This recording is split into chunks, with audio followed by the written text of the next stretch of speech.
Yo, what is up? This is your boy iGuru back with another video, and today we're going to blind test.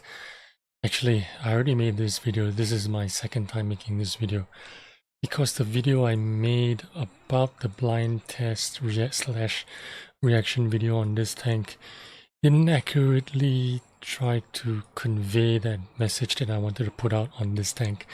So I decided to make another video, this time a different kind of video. I played this tank more than once, more than twice, more than 3 times. In fact, I played it multiple times before I decided what kind of video I wanted to make about this tank.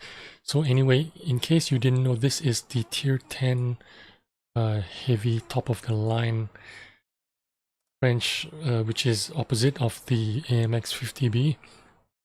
It splits off from the tier 7 AMX M445. So we've already done the AMX 65 ton video, the M451 video, and today we're doing the M454 video. Now the thing about this tank is it has 2 guns, a small gun and a big gun. So my video today is going to be about both the guns. This is the big gun. It does 500 damage, I suppose. What does it say? Well, between 420 to 700. But the average is supposed to be 500 anyway. And the other gun is the smaller gun, which is meant to do 400 damage. And it looks a bit like the 5100 kind of gun. Do you see this muzzle brake? So anyway, the benchmark test is, my crew is 2.7 skills. I have all the situational awareness stuff, brothers in arms, recon. I have a dead eye, a 70% snapshot, but that's about it really. Situational awareness, yeah, no big deal. This the small gun reloads in 8.81 seconds and the big gun reloads in like 13 seconds. Let's go have a look at it anyway. So anyway, here we are in Mountain Pass. We are spawned from the south, and I'm heading here to immediately try and get the first shot off if I can. I spot something in the background. It's an E50 and I do critical damage on him. Oh, too bad. Anyway, this gun does 560 damage if you pen, and the thing about this gun is on the AP penetrate there. That was a good shot. On the AP shells, they're both AP shells, by the way, premium and standard ammo, they're both AP. The standard ammo does 250 penetration, while the premium AP does 280 millimeters of penetration, which is really good for this tank.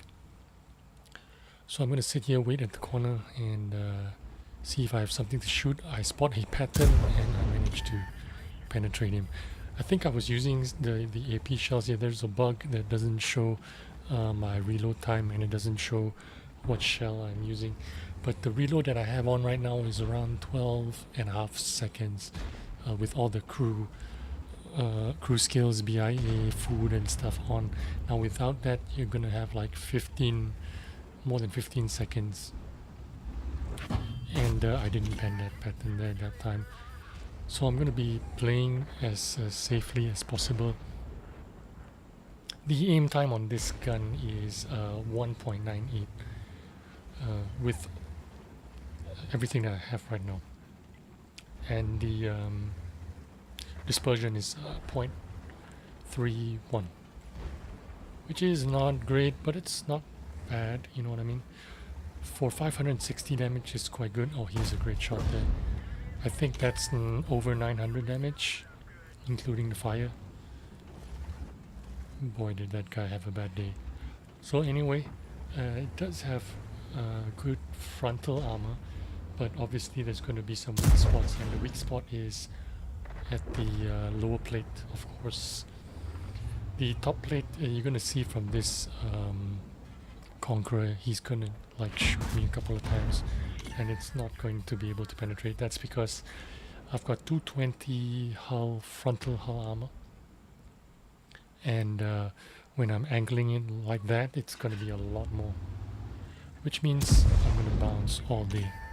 Now, it's not often I'm going to get situations like this where I can bounce so many shells. It's one of the reasons is because this Conqueror isn't like a very experienced player probably, and also the AMX is a brand new tank, which means not many people know exactly what to do with it as yet. But I don't see it becoming much of a problem as time goes by, because everyone's going to figure out how to kill this tank. It's not very difficult at all. In fact, I don't think the armor is a big deal at all. The play in this tank is about the gun. You want to make use of your 560 all the time. The only other thing you need to take into consideration is the shell velocity. It's 840 meters per second, which means it isn't very fast shell velocity. It's kind of slow. And you also get, the other thing about this tank is also you can get good view range, 473 meters I got in this tank with situational awareness, some recon, and optics that I run, and food on this tank. So right now we've switched over to the small gun, and when I say small gun I mean this is the 120mm gun.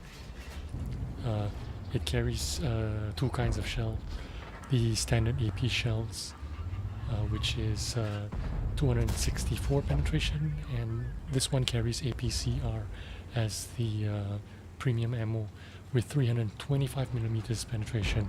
So you're gonna get greater penetration but less damage. You only do 400 damage on this tank. But if you look at my damage log, you're gonna see me roll a lot lower than 400. In fact, most of them are like 350, 370, I guess.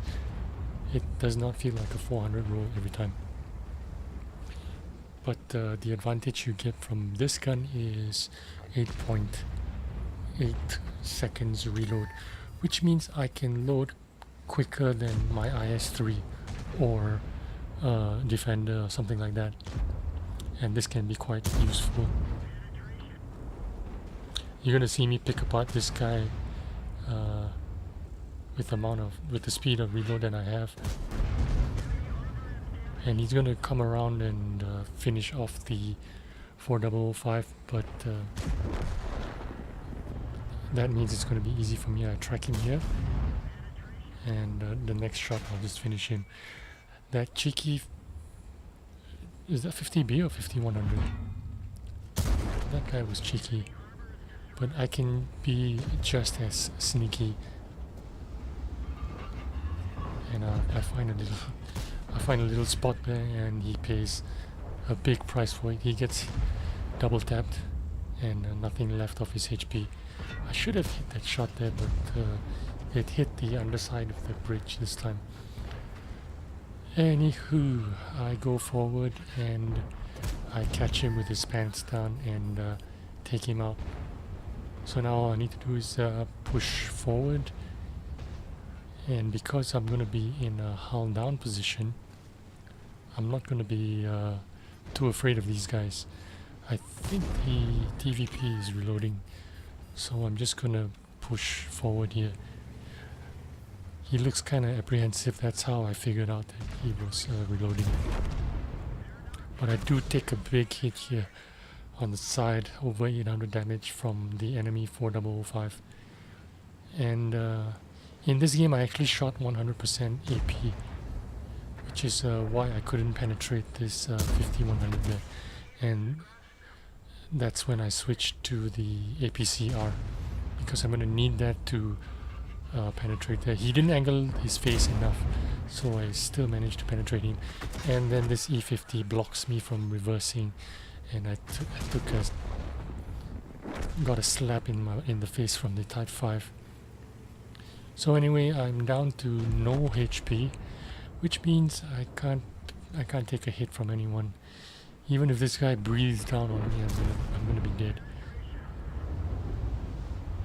So I'm gonna try and avoid him, and instead of staying in this corner, I'm gonna try to move to the opposite side of the wall, and I will try to snipe down the 4005s that are near the base. I think I've already done over 3000 damage in this game. I can't really look at my scores right now because the fonts are too small. But anyway, I don't have any more HP, but I still can contribute if I can stay alive, not take any damage, snipe when I need to, finish off this guy when the opportunity presents itself. And we still have a lot of big tanks alive, so I'm going to play the supporting role and let those big boys push in while I make sure that I stay alive and secure this game. So anyway, I hope you enjoyed this video. Personally, I prefer the smaller gun as opposed to the bigger gun. I'm getting 8.7 seconds to reload, and this has better dispersion than the big gun as well. It is 0.30 dispersion, and it has a very good shell velocity, over 1000 on the AP shells, 1067 meters per second, and on the APCR is over 1334 meters per second. So that's the reason why I would pick this gun over the bigger fat gun. But it depends on how you like to play it and what's your play style like. I found that although I like the bigger alpha of 560 on the bigger gun, I felt that the shell velocity was kind of a handicap because the shell speed was so slow, you couldn't hit your targets quite reliably or accurately, you know. So I prefer this shell velocity and the rate of fire that I can get out of this small gun. Even though it just does 400 damage, it's 160 damage, you know, less than the big gun. But with the rate of fire and the kind of accuracy you can get on this gun, I think it's well worth playing with this gun. I had fewer games with this small gun, but I had a little bit more success. In fact, I had a lot more success with the small gun, just because I could keep firing and I could keep working the gun. So thanks for watching. I hope you enjoyed the video, and when you make your decision, you're going to get this gun first before you get the big gun. You need to earn the XP to get the second gun, but for me, I think I'm happy with this gun and I'll probably stay with it. So thanks for watching. I'll see you on the next video. Bye.